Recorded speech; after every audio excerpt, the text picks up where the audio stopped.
Salam jumpa buat semua rekan-rekan yang bergabung baik melalui Zoom, melalui YouTube, dan melalui aplikasi radio RMC Surabaya. Mari kita berdoa, saudara, kita mohon pimpinan Tuhan di dalam kita belajar bersama firman-Nya. Bapa yang di surga, kami datang kepada Tuhan, kami adalah manusia biasa Tuhan, dan Tuhan menyadarkan kepada kami orang-orang yang berdosa yang tidak layak di hadapan Tuhan. Namun Tuhan yang memanggil kami, dan Tuhan yang menghantar kami untuk datang kepadamu, untuk kami belajar daripada Engkau sendiri ya Tuhan, akan kebenaran-kebenaran firman-Mu. Biarlah melalui buku rohani ini karangan John Owen, Tuhan boleh pakai menjadi alat bagi kami untuk lebih mengerti maksud Alkitab yang sebenarnya. Terima kasih, kami mau serahkan dari awal sampai akhir semua diskusi kami, semuanya boleh hanya mengandalkan Engkau saja ya Tuhan, karena tanpa Tuhan kami tidak bisa berbuat apa-apa. Kami mau serahkan doa kami dalam satu nama, yaitu nama Tuhan kami Yesus Kristus, Tuhan dan Juru Selamat kami yang hidup sampai selamanya. Amin. Ya, kita bersyukur saudara-saudara yang dikasihi Tuhan. Kita boleh terus belajar kebenaran firman-Nya melalui buku karangan John Owen ini yang dengan judul tadi sudah diperkenalkan oleh Meta, yaitu pencobaan. Ya, saya juga mendapat banyak kekuatan dari membaca buku ini, dan juga mengingatkan akan insight-insight yang penting di dalam kita merenungkan tentang pencobaan. Ya, seringkali kita melewati pencobaan ya begitu aja kita lewati, dan ya banyak pelajaran-pelajaran yang memang sudah kita pelajari, tapi melalui buku ini masih lebih dalam lagi kita bisa mengerti tentang pencobaan. Ya, puji Tuhan.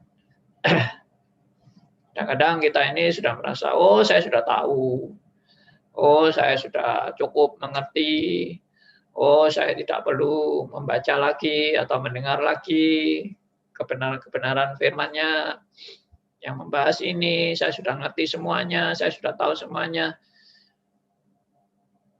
Ya, jauhlah sikap-sikap seperti itu dari kita, karena itu sikap-sikap yang didasari oleh kesombongan, merasa diri sudah begitu begitu sempurnanya dirinya sehingga dia tidak perlu lagi mengerti kebenaran yang baru atau kebenaran yang lebih dalam yang kita perlu memahami dalam kehidupan ini. Ya, saya sendiri pun juga sadar ya bahwa hidup saya ini sangat terbatas, dan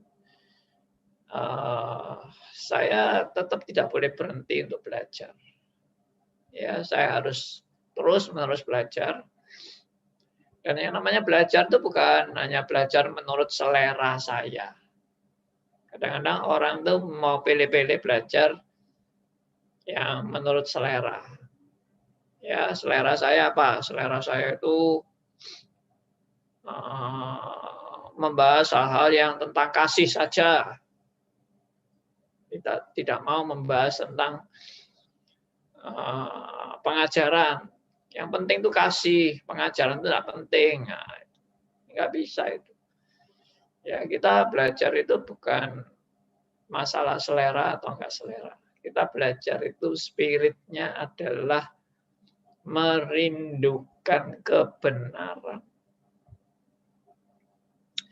Kecuali yang ngajar Anda ini sudah tidak membawa Anda pada kebenaran, ya tinggalkanlah mengajar itu. Kalau saya juga tidak mengajar saudara kepada kebenaran, ya saudara tidak perlu dengar saya.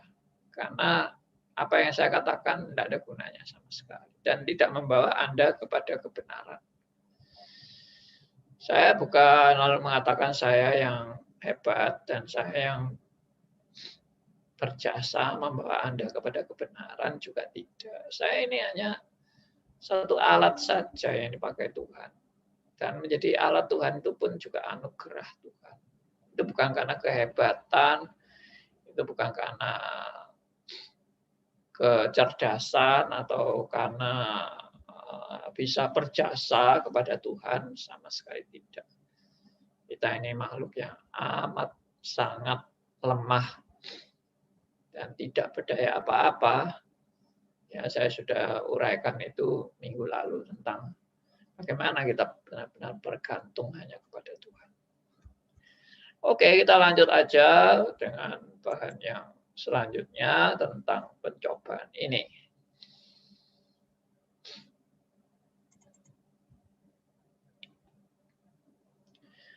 Ya, kita sudah sampai kepada halaman yang ke-6. Kalimat yang pertama itu ya.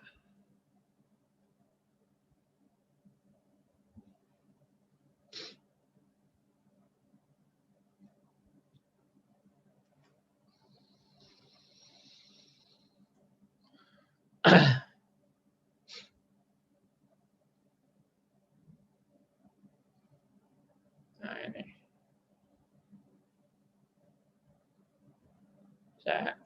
Saya minta Meta membaca ulang ya. Dari halaman 5 yang poin B yang bawah itu. Halaman 5 poin B yang bawah. Sampai halaman 6 yang paling atas itu. Alinea paling atas. Tolong Meta bisa bacakan buat kita. Mulai dengan Allah menguji itu Pak Andi? Yes. Poin B, Allah menguji orang percaya dengan mengizinkan mereka menderita demi iman mereka. Terkadang penderitaan tersebut sangat berat, bahkan sampai mati. Penderitaan semacam ini merupakan suatu ujian yang ditakuti sebagian besar orang percaya. Namun banyak orang percaya telah mendapati diri mereka menerima kekuatan yang tidak pernah mereka duga sebelumnya, sehingga mereka bisa menanggung siksaan atau bahkan mati demi Kristus. Semua orang Kristen dipanggil untuk mengalami penderitaan. Ini terdapat di dalam Filipi dan 1 Petrus pasal 2. Rasul Petrus menganggap penderitaan-penderitaan seperti ini adalah untuk membuktikan kemurnian imanmu. 1 Petrus pasal 1 ayat 7. Ya. Kita coba membaca dari 1 Petrus 1 ayat yang ke-7. Ya, tolong bisa Meta bacakan buat kita. 1 Petrus pasal 1 ayat 7. Maksud semuanya itu ialah untuk membuktikan kemurnian imanmu yang jauh lebih tinggi nilainya daripada emas yang fana, yang diuji kemurniannya dengan api, sehingga kamu memperoleh puji-pujian dan kemuliaan dan kehormatan pada hari Yesus Kristus menyatakan dirinya. Ya. Jadi maksud semuanya itu ya waktu kita mengalami penderitaan demi penderitaan atau pencobaan. Ya, kalau kita lihat di ayat sebelumnya, ya, di sini kan dikatakan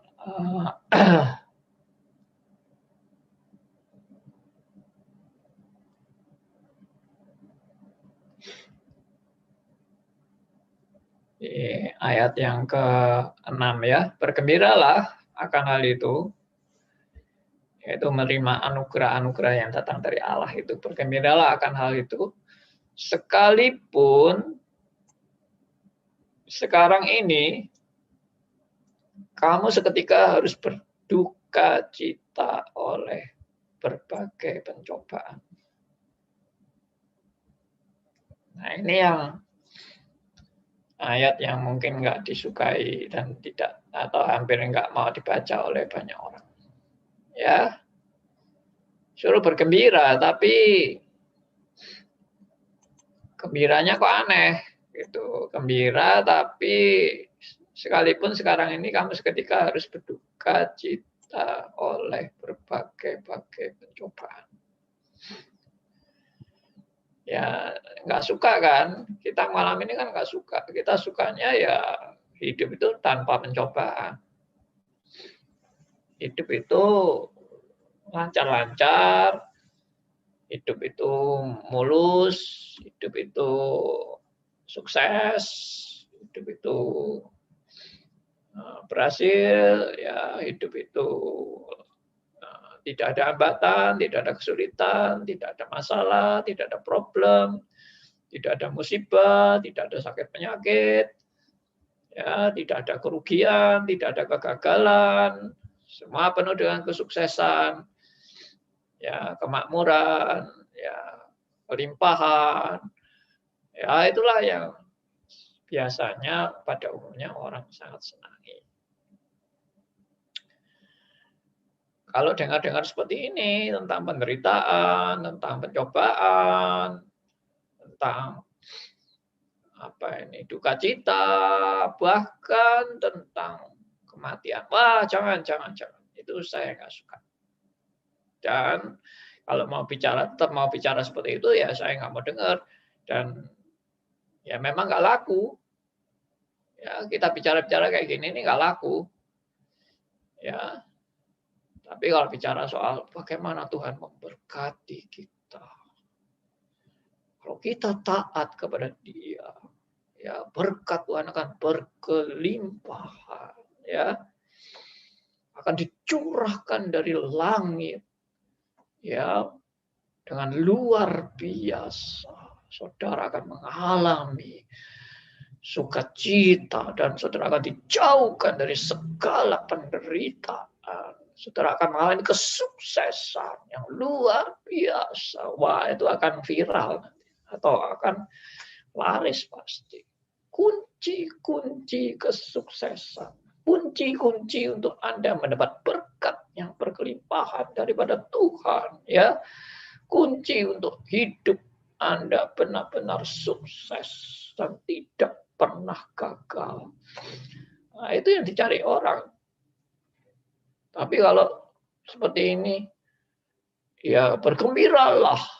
Tapi bergembiralah itu kelanjutannya nggak enak, ya kan? Dikatakan bergembiralah akan hal itu sekalipun sekarang ini kamu ketika harus berduka cita dan berbagai-bagai mencoba.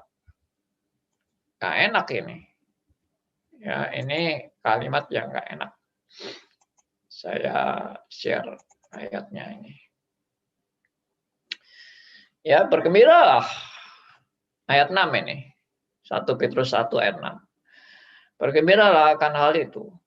Sekalipun sekarang ini kamu seketika harus berduka cita oleh berbagai-bagai pencobaan. Nggak enak kan? Itu yang tadi saya bilang. Ini nggak disukai. Makanya reform itu nggak mungkin populer lah. Anda jangan mimpi bahwa jutaan orang merindukan ajaran reform. Itu mimpi itu. Saya berani katakan juga bahwa Kristen sejati di mana-mana pasti minoritas. Saudara jangan pikir di negara-negara Kristen seperti Eropa, Amerika, Kristen itu mayoritas. Ya, Australia, Kristen itu mayoritas. Saya nggak yakin. Mayoritas itu hanya jumlah secara KTP. Ya, secara apa itu namanya? Ya, jumlah penduduk dengan identitasnya sebagai orang Kristen atau bukan orang Kristen. Maka jumlah orang Kristen itu memang mungkin di Eropa atau di Amerika, di Australia, Kristen pasti mayoritas lah. Ya. Tapi yang saya sebut tadi, Kristen sejati pasti minoritas. Yang saya sebut dengan Kristen sejati adalah orang-orang yang benar-benar mengalami kelahiran baru, pertobatan sejati, dan benar-benar menjadi murid Kristus yang mau belajar dengan setia, dengan penuh kesungguhan, kerinduan akan kebenaran yang sejati, bukan kebenaran palsu yang diberitakan oleh nabi-nabi palsu yang hanya menyenangkan hati. Nah, itu menyedihkan itu, kalau seperti itu. Sekali lagi, bergembiralah akan hal itu. Ya, hal itu kalau di atas ayat-ayat di atasnya ya berkat anugerah Allah, kita bisa dilahirkan kembali, kita bisa menerima anugerah keselamatan, bergembiralah. Oke, saya gembira. Tapi kalimat selanjutnya, sekalipun sekarang ini kamu seketika harus berduka cita oleh berbagai-bagai pencobaan. Pertanyaannya, kenapa saya masih harus berduka cita? Kenapa saya sudah mengikut Kristus, saya masih harus mengalami berbagai-bagai pencobaan? Kenapa? Nah, jawabannya di ayat 7 tadi yang sudah dibacakan oleh Meta, ya. Maksud semuanya ini ialah untuk membuktikan, jadi skala duka cita dalam Anda mengalami pencobaan itu ialah untuk membuktikan kemurnian iman. Kenapa kemurnian iman harus dibuktikan? Ini bukan sekedar bukti-bukti. Ini loh buktinya, bukan itu maksudnya. Maksudnya adalah benar-benar hal itu untuk proses pemurnian maksudnya. Jadi bukan hanya sekedar bukti, tapi ini adalah suatu proses pemurnian. Jadi proses pemurnian itu adalah suatu hal yang nyata sekali dalam kehidupan kita, perjalanan hidup kita, untuk kita diproses. Proses pemurnian itu berarti seperti misalnya istilahnya besi menajamkan besi, ya, batu menajamkan batu. Ya, artinya besi menajamkan besi itu kan bersentuhan besi dengan besi. Ya, dan itu sampai keluar perci api dan sebagainya. Tapi itu tujuannya adalah untuk makin tajam. Kemurnian imanmu itu makin, istilahnya makin teruji. Ya. Makin naik tingkat. Itu maksudnya. Jadi yang dimaksud membuktikan kemurnian imanmu ini, oh ini loh imanku yang hebat, aku buktikan, bukan itu. Bukan mau pertunjukan atau mau pamer iman, bukan. Tapi memang iman itu harus diproses. Iman yang sejati itu harus yaitu diuji, dimurnikan, dilatih, digembleng, dihajar, dan sebagainya. Ya, dan itu membuktikan kemurnian imanmu itu hal yang jauh lebih tinggi nilainya daripada emas yang fana, yang diuji kemurniannya dengan api. Jadi emas itu juga diuji dengan api supaya emas itu makin murni. Ya, saya sendiri bukan tukang emas ya.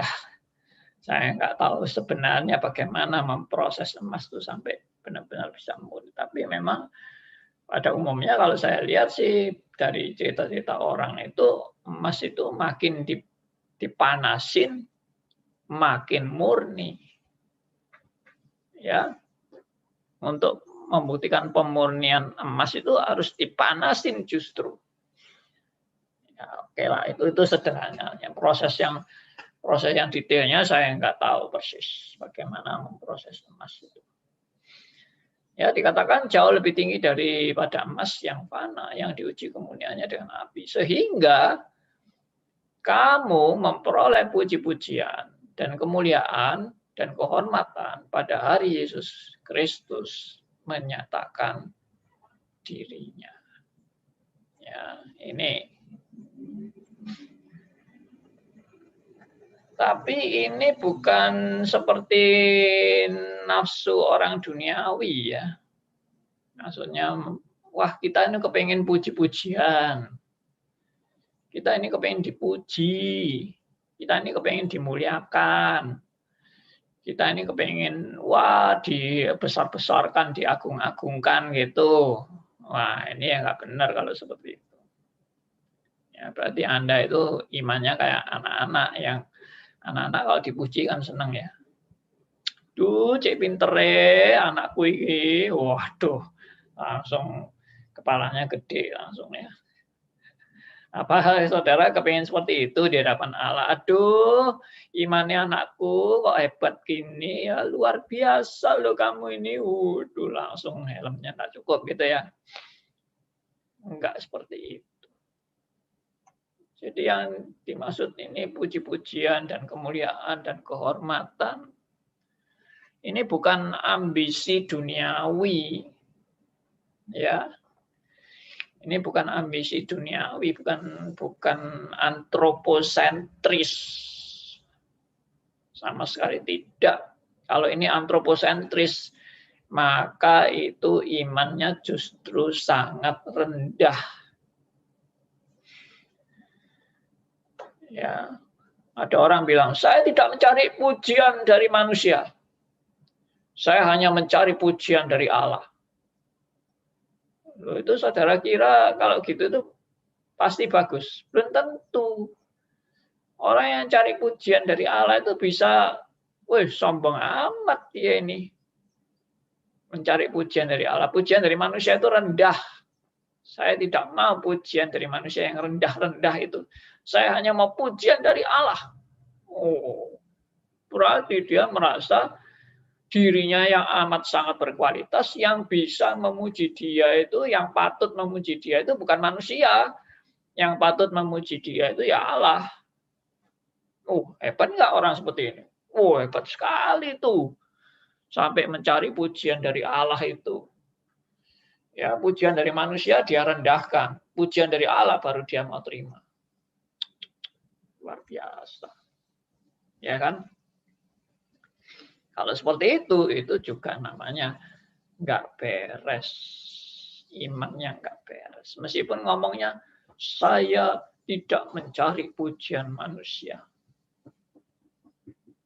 Tapi pujian Allah, karena dia merendahkan pujian dari manusia. Dan dia mengharap Allah bisa memuji-muji dirinya. Nah, ini mirip seperti yang pernah saya khotbahkan, yaitu pemuda kaya yang datang pada Tuhan Yesus. Pemuda kaya yang datang pada Tuhan Yesus itu bilang, Tuhan bagaimana saya bisa masuk surga? Singkat cerita Tuhan bilang, jangan membunuh, jangan mencuri, jangan berzina, hormati orang tuamu. Dan seterusnya, hukum-hukum Taurat itu. Dia bilang apa? Oh, itu saya sudah lakukan dari kecil. Ya, kata sehari-harinya gitu ya. Saya sepertinya mau ini mempraktekkan mungkin perbicaranya pemuda itu.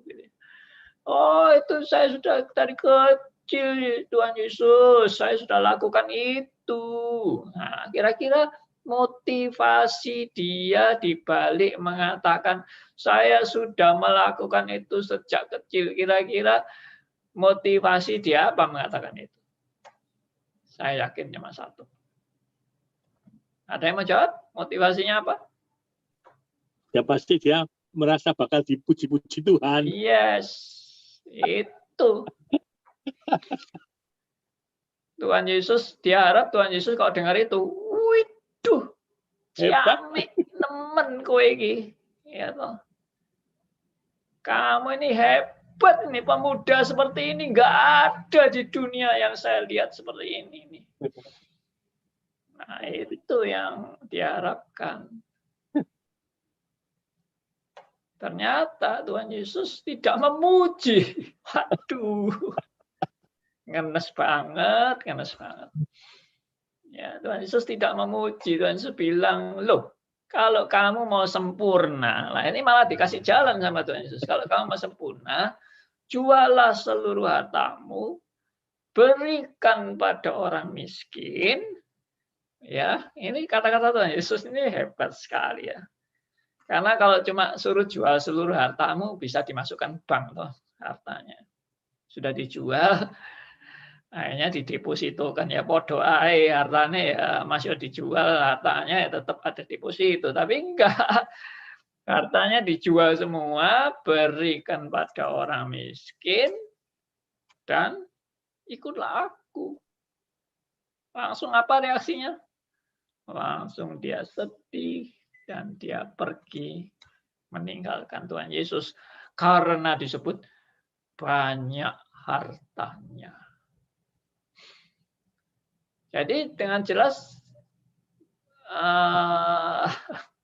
keinginan untuk dipuji Tuhan itu sudah pasti nggak benar. Bagaimana orang percaya seharusnya? Saya tidak layak menerima pujian dari Allah. Sama sekali nggak layak. Saya orang yang nggak pantas. Untuk melayani Tuhan pun aja saya nggak pantas. Apalagi minta puji-pujian dari Dia, lebih nggak pantas lagi. Ya, bagaimana saudara dan saya punya motivasi ingin dipuji-puji itu? Biarpun tidak ingin dipuji manusia, oh itu sudah kelihatannya hebat. Tapi ingin dipuji Allah, oh itu sebetulnya tambah kurang ajar. Kamu kok hamba kok minta puji-pujian dari Allah itu gimana? Ya. Nah, coba lihat ini. Lukas 17. Ini saya senang dengan ayat ini. Ayat ini benar-benar menempeleng kita semua sebetulnya. Ya. Lukas 17. Ayat yang ke-10. Mungkin perlu dibaca ayat sebelumnya. Ya, coba dibaca mulai ayat 7. Sampai ayat 10. Lukas pasal 17 ayat 7 sampai dengan 10. Tuan dan hamba. Siapa di antara kamu yang mempunyai seorang hamba yang membajak atau menggembalakan ternak baginya akan berkata kepada hamba itu setelah ia pulang dari ladang, "Mari segera makan."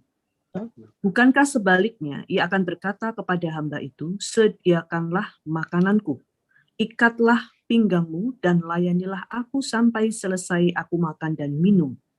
Dan sesudah itu engkau boleh makan dan minum." Adakah ia berterima kasih kepada hamba itu karena hamba itu telah melakukan apa yang ditugaskan kepadanya? Demikian jugalah kamu, apabila kamu telah melakukan segala sesuatu yang ditugaskan kepadamu, hendaklah kamu berkata, "Kami adalah hamba-hamba yang tidak berguna. Kami hanya melakukan apa yang kami harus lakukan." Ya. Nah, perhatikan ini.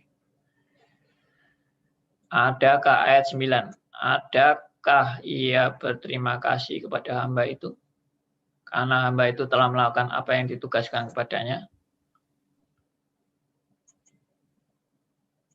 Tidak, sebetulnya tidak ada satupun hak dari hamba itu untuk menuntut tuannya bilang terima kasih.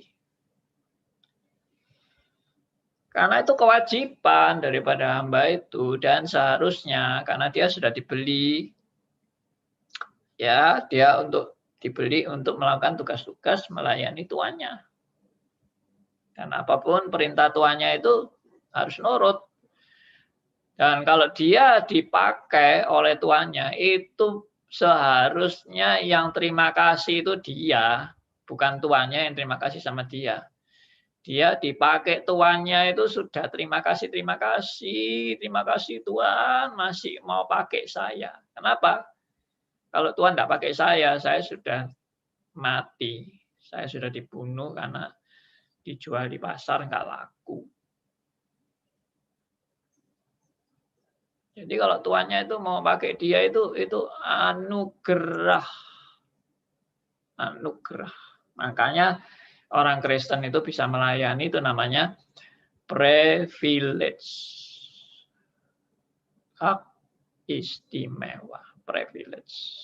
Anda bisa melayani itu mestinya. Yang terima kasih itu adalah Anda terima kasih sama Tuhan. Bukan Tuhan terima kasih sama Anda. Ya, coba ini periksa posisi kita ini dibereskan. Jangan sampai keliru. Jangan sampai Anda merasa berjasa kepada Tuhan.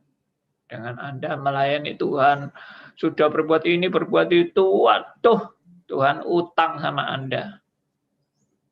Memang ada ayat Alkitab itu seperti kita itu mengutangi Tuhan. Kalau kita memberi orang miskin itu kita seperti mengutangi Tuhan.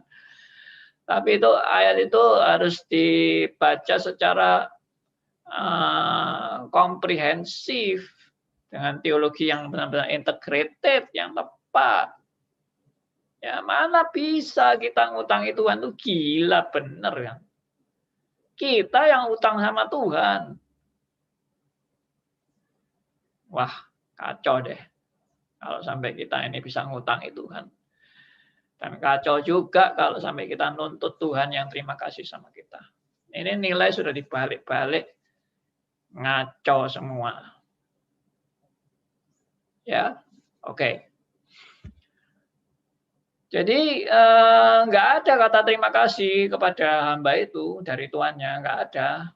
Meskipun mungkin tuannya bisa aja ngomong terima kasih itu bisa aja, tapi maksudnya di sini hamba itu tidak punya hak untuk bisa menerima terima kasih dari tuannya.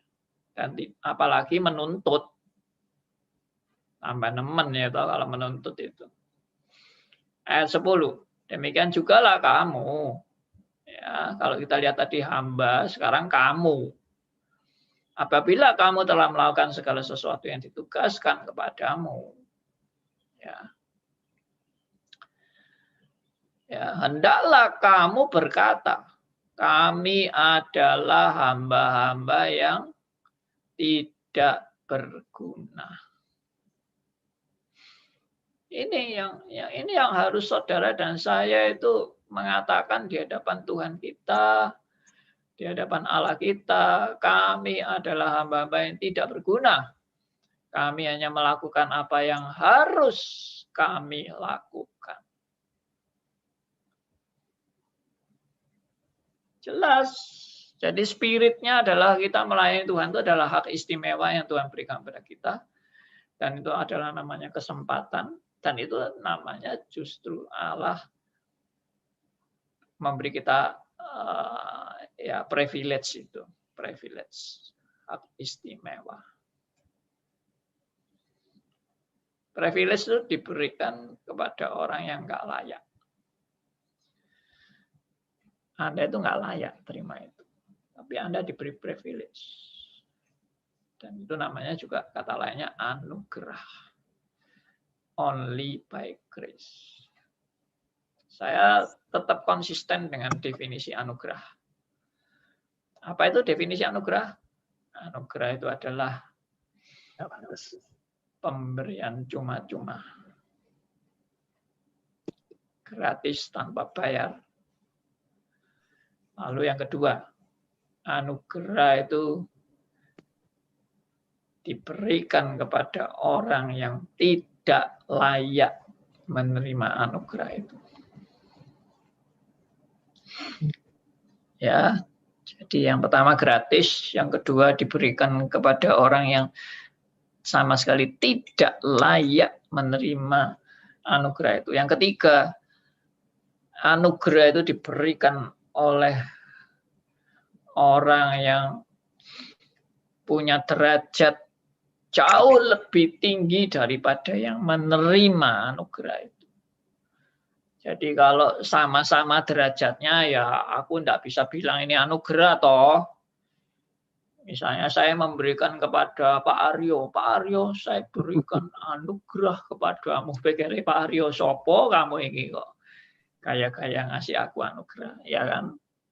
Tapi kalau Presiden Jokowi memberikan anugerah ya toh kepada Pak Aryo, waduh.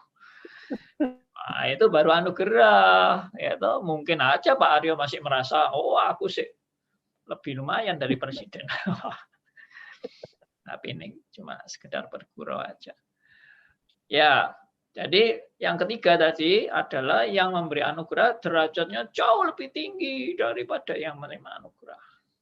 Yang keempat, kata anugerah itu juga mau menunjukkan bahwa yang diberikan itu amat sangat berharga. Yang diberikan itu amat sangat berharga.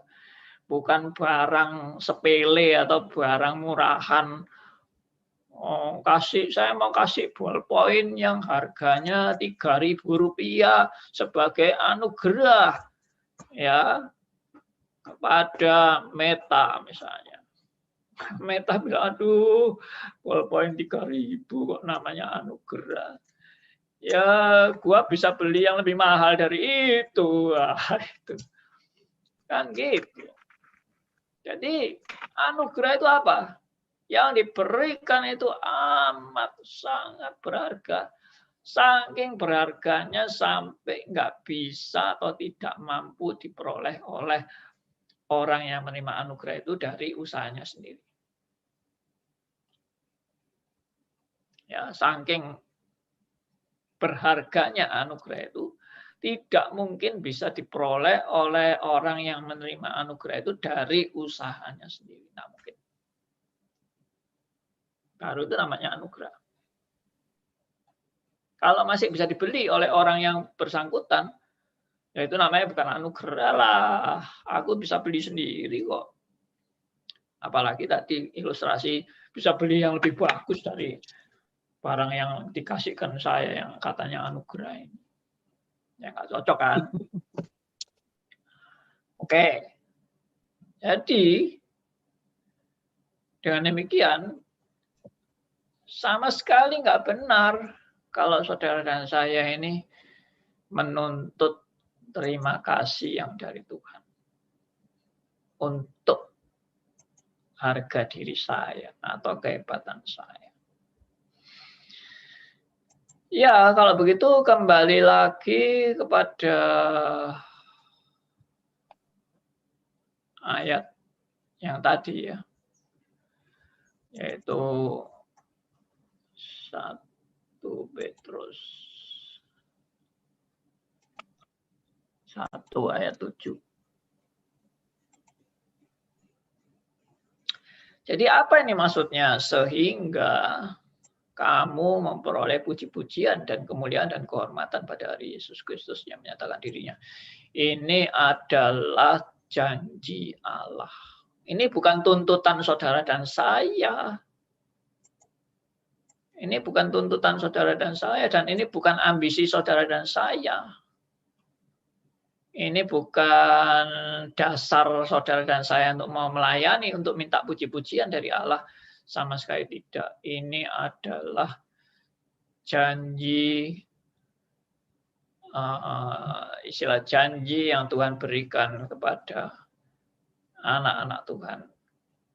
Yang hidupnya sudah benar-benar dipakai untuk kemuliaan bagi Allah. Teosentris, tetap teosentris. Orang yang menerima pujian ini juga akan merasa aku tidak layak menerima pujian ini. Jangan Anda merasa inilah sepatutnya yang saya terima dari Tuhan. Karena saya memang sudah berjasa kepada Allah. Itu tidak mungkin diucapkan oleh orang pilihan. Makanya waktu ada itu, waktu akhir zaman kan diceritakan, Tuhan bilang, kamu sudah memberi aku pakaian pada waktu aku telanjang. Ya, kamu memberi aku makan pada waktu aku lapar. Kamu menjenguk aku pada waktu aku di penjara. Lalu orangnya kan tanya, loh kapan Tuhan saya menemui engkau telanjang? Kapan Tuhan saya menemui engkau lapar? Jadi orang ini sama sekali justru tidak merasa saya ini sudah melakukan ini, saya sudah melakukan itu.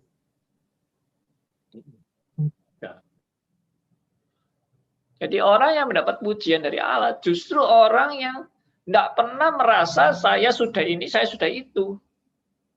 Saya itu nggak layak melakukan semuanya ini, tidak layak. Malah saya itu mendapat kesempatan istimewa bisa melakukan ini. Itu suatu anugerah yang dari Tuhan. Nah, spirit minta dipuji ini adalah spirit dari orang-orang yang nanti pada akhir zaman memang menuntut pujian. Dan orang-orang yang menuntut pujian ini pasti memamerkan perbuatannya di hadapan Allah. Yaitu yang di akhir zaman itu Matius 7 ayat 22 dan 23. Tuhan, bukankah aku sudah menyembuhkan orang demi namamu, mengusir setan demi namamu, melakukan banyak mujizat demi namamu? Loh, pamer kan? Orang-orang seperti ini, orang-orang yang pamer diri akan jasa-jasanya di hadapan Tuhan. Iya. Justru orang yang diselamatkan Tuhan karena anugerahnya tidak pernah merasa aku sudah begitu berjasa dan sudah begitu hebat di hadapan Tuhan. Ya, puji Tuhan ya. Tuhan itu menguji kemurnian iman kita. Inilah yang disebut dengan menguji kemurnian imanmu. Supaya kamu sadar bahwa imanmu itu pun juga anugerah Tuhan. Bukan karena kehebatanmu dan bukan karena kamu sanggup setia kepada Tuhan. Kamu bisa setia kepada Tuhan itu pun anugerah Tuhan dan pemeliharaan Tuhan. Dan sebenarnya kamu tuh aslinya tidak mungkin bisa setia. Makanya Tuhan juga menguji iman saudara dan saya mengalami jatuh bangun. Ya sampai hancur-hancuran. Kadang-kadang Tuhan tuh mendidik kita itu sampai hancur-hancuran. Sampai sudah kita tidak punya harga diri lagi. Itulah yang Tuhan inginkan. Supaya kita makin diuji. Puji Tuhan. Saya sampai di sini sharing untuk bagian ini kiranya boleh mendapat berkat. Ya, kembali kepada kita. Ya, silakan Bapak Ibu yang ada di Zoom ini untuk boleh mungkin membuka kameranya ya, supaya juga saling kenal, kemudian boleh mengajukan pertanyaan. Kalau komentarnya Pak Elia di chatting pagi ini, privilege ini sangat menarik. Begitu. Nah, mungkin ada di sini Pak Hendarto atau mungkin Pak Aryo atau yang lainnya, silakan. Pagi Pak Andi. Pagi Theodor. Iya, pagi juga Ibu Meta, ya. Iya. Pak Andi, saya melihat ada perubahan besar dari Rasul Petrus. Karena kalau saya ikuti di Matius 19 ayat 27, Petrus itu nanya, kami telah meninggalkan segala sesuatu untuk mengikut engkau. Jadi apa yang akan kami peroleh? Ya. Menurut saya Petrus sudah diubahkan Tuhan, Pak. Benar. Itu ada perubahan besar terjadi pada diri seorang Petrus. Pertanyaan itu sepertinya sudah terjawab dengan pernyataan Petrus tadi di 1 Petrus 1 ayat 7 ya. Saya kira itu bagian hidup gereja juga, Pak. Setiap orang ada perubahan dalam mengikut Tuhan. Ya mungkin harus dulu dia mungkin dulu dia bagaimana, terus sekarang dia bagaimana, dia berubah gitu oleh pembaharuan budi. Ya itu aja Pak, makasih. Iya, terima kasih Theodor. Memang Rasul Petrus banyak dibentuk oleh Tuhan. dari banyak omong besar sampai akhirnya menyadari semua karena anugerahnya. Ya, dia sadar dia itu sebetulnya nggak layak melayani Tuhan. Waktu Tuhan bilang, apakah engkau mengasihi aku? Apakah engkau mengasihi aku? Dia benar-benar hancur hatinya karena dia sudah mengkhianati Tuhannya. Tapi kalau Tuhannya masih mau pakai dia, itu adalah benar-benar anugerah. Ya, itu luar biasa sekali itu. Jangan orang melayani Tuhan dengan merasa dirinya layak. Termasuk saudara dan saya. Jangan. Kita semua orang-orang yang sama sekali tidak layak untuk dipakai Tuhan. Baik. Pak Andi. Gereja-gereja di gereja-gereja karismatik sangat kerap kali keliru. Halo? Iya. Halo? Iya, Ya, Pak. di gereja-gereja karismatik kerap kali salah paham sama sekali dengan kalau membaca Alkitab yang bersifat bla bla bla bla, sehingga dia itu merasa seperti dipuji Tuhan atau apa. Banyak sekali ayat-ayat yang seperti itu yang dicomoti dia. Iya. Yang artinya yang tidak layak dan sebagainya itu nggak pernah merasa, malah dia yakin sekali bahwa itu pujian buat dia. Ayatnya ada, tertulis itu di atas putih. Jadi problemnya terletak pada kebodohannya, dia masih belum banyak belajar, sehingga dia itu tidak pernah dan menghina pelajaran teologi, doktrin yang mengajarkan presaposisi dan sebagainya itu sudah tidak ada sama sekali kata-kata itu. Jadi kerap kali tertipu atau menipu diri sendiri atau apa, pokoknya memakai ayat-ayat yang memang ditulis, ini ayatnya ada gitu. Waduh, itu repot sekali. Iya. Itu mereka kalau hari ini mereka mendengarkan kuliah ini masih kaget, mereka langsung bertobat kira-kira barangkali. Ya, nanti Pak Aryo share ke mereka aja. Kan ada YouTube-nya, Pak.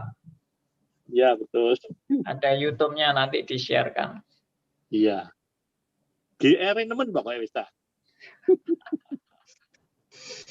Ya, tapi ada loh orang-orang dari mereka yang sudah sadar itu. Saya lihat pasti Pak, yang pilihan orang pilihan ya. Iya.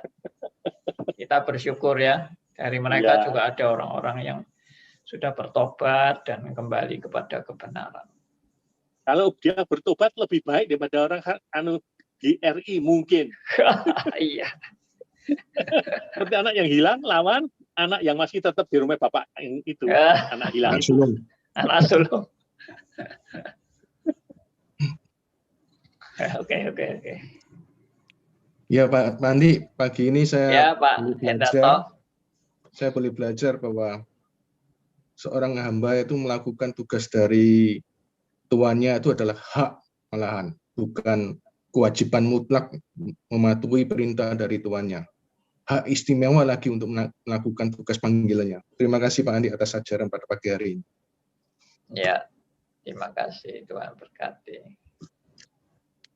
Ada komentar dari Pak Elia ini, Pak. Bu Meta. Ya. Jangan komentar dulu, saya kasih waktu. Oh, Andi, silakan. Sebetulnya saya tidak mau masuk ke Zoom, cuma karena saya tergelitik tentang privilege. Itu menarik, Pak. Makanya saya masuk.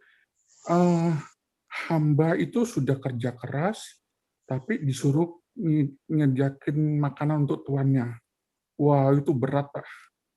Kalau pendeta hari ini disuruh begitu, dulu saya pernah menulis di buku Mas Tok, kalau nggak salah akhirnya saya angkat atau enggak, saya tulis begini Pak, mana lebih beruntung, lebih bagus, bukan beruntung ya, bayi mati dalam kandungan atau keluar seorang Yudas Iskariot. Hari itu saya menulis lebih beruntung adalah Yudas Pak. Karena apa? Walaupun dalam keberdosan dia menjalankan pengkhianat, tapi dia diberikan peran oleh Yahweh untuk menjadi bagian dalam rencana kerajaan Allah. Kalau bayi itu, dia tidak ada satu peran pun, walaupun peran yang diberikan adalah pengkhianatan. Saya melihat peran Yudas Iskariot ini kayak privilege seorang budak yang Pak tadi angkat. Itu dulu, habis ini saya mau keluar. Kalau Bu Meta mau bacakan chatting saya terima kasih. Oke. Ya, tapi itu kalau Yudas itu menurut saya tanda petik, ya. Tanda petik. Jangan terus Yudas disamakan seperti hamba yang melayani tuannya untuk kasih makan. Ya, meskipun memang tadi betul memang Yudas dipakai untuk menggenapi rencana Allah, tapi dia memang melakukan itu dalam rangka kebencian dia kepada Tuhan.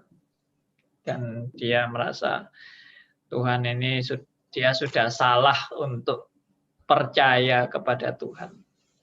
Ya, karena Tuhannya dia itu ternyata Tuhan yang tidak membela bangsanya dari penjajahan. Oke. Ya, ada komentar itu Pak.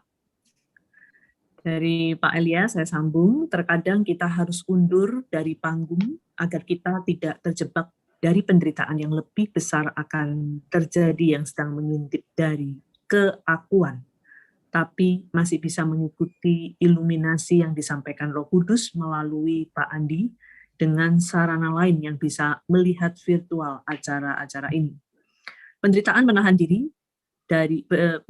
diri ini berproses dengan bergembiralah supaya kemurnian iman bisa berjalan dengan baik. Asal jangan sampai dilempar batu oleh Pak Andi.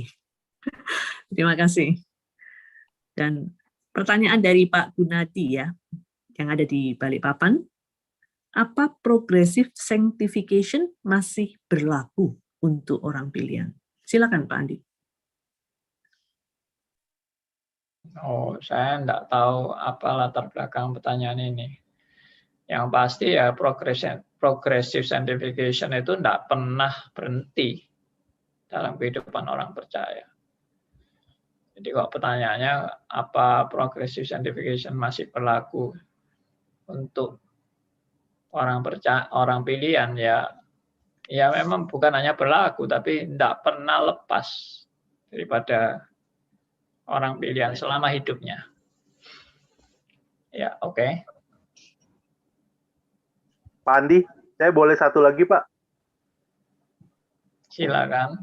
Pak Andi, saya memikirkan satu pertanyaan yang sering dipikirkan orang, Pak, yang mungkin mewakili komunitas ini juga. Apa bedanya tidak layak dalam arti minder dengan tidak layak dalam arti menyangkal diri, Pak?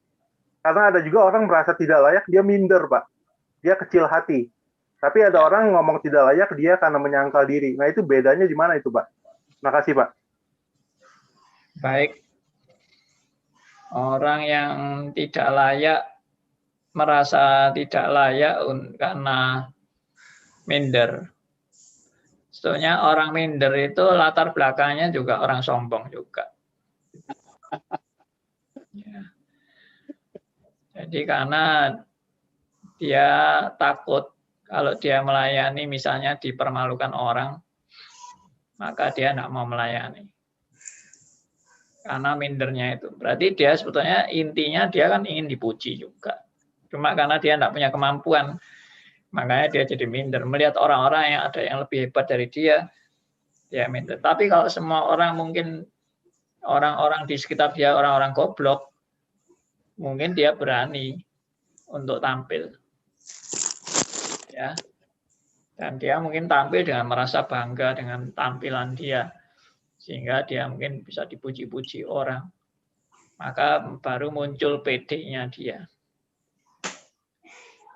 Nah, orang yang benar-benar rendah hati, atau bukan rendah hati ya, orang yang benar-benar sadar dirinya tidak layak, itu bukan karena tadi rasa minder itu, tapi karena disadarkan oleh Roh Kudus. Siapa dia dan siapa penciptanya? Siapa dia dan siapa penebusnya? Dan siapa dia yang dipilih sebelum dunia dijadikan? Itu semua karya anugerah Allah yang diberikan kepadanya. Makanya only by grace itu sudah tidak bisa ditawar dalam hidup orang percaya. Jadi itu bukan minder, tapi itu memang Roh Kudus yang mencelikan dan yang menyadarkan kita betapa kita amat sangat tidak layak di hadapan Allah. Ya, oke. Sudah tidak ada pertanyaan lain? Ini sudah kurang Pak Andi. 2 menit. Ya, Pak Stefanus. Ya, terima kasih. Tadi malam saya lagi share dengan seorang ibu dari aliran lain. Ya. Bicara mengenai Roma 10 ayat 36. Saya langsung bilang, makanya kita harus bersyukur. Tuhan libatkan kita sebagai pengelola dalam agenda dan rencana Tuhan. Dan semuanya kembali kepada kemuliaan Tuhan. Kadang-kadang ada yang rekan kerja saya, seringkali dia bilang, kita diundang untuk nyanyi sana, nyanyi sini. Kita bilang, hati-hati. Jangan sampai itu kamu hanya menyalurkan hobi. Bukan memuji Tuhan. Hanya untuk menyalurkan hobi. Tapi bukan memuji Tuhan. Terima kasih. Ya, Pak. Sedikit teralat, Pak. Bukan Roma 10, Roma 11, Pak. Roma 11 ayat 36. Roma 11 ayat 36. Ya.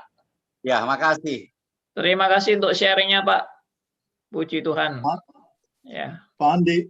Ya, silakan. Pak Andi. Pak Fritz, silakan Pak Ya. Fritz.